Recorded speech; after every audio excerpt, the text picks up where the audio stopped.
దార్చన్ నుంచి 13 కిలోమీటర్లు first day పరిక్రమ నడిచి రావడంతో మనకు మూడో ఫేజ్ కైలాసగిరి మూడో ఫేజ్ కింద ఈరోజు ధీరాపుక్ అనే ప్లేస్లో స్టే చేయడం జరుగుతుంది.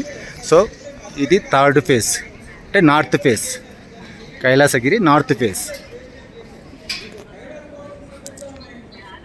ఇది అంటే మనకు కనిపించేది మొత్తం టోటల్ పరిక్రమ చేసినా కానీ మనకు కనిపించేది first phase, second phase, third phase.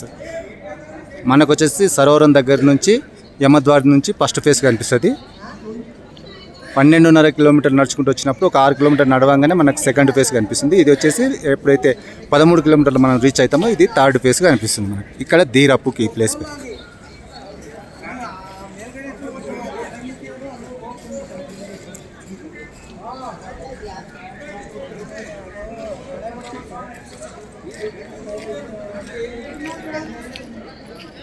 Brahmaputra నది కూడా ఇక్కడ నుంచే స్టార్ట్ అవుతుంది. బ్రహ్మపుత్ర నది ఏదైతే ఉందో అది ఇక్కడ నుంచే, ఈ కైలాసగిరి దగ్గర నుంచే మూడో ఫేజ్ దగ్గర నుంచే స్టార్ట్ అవుతుంది.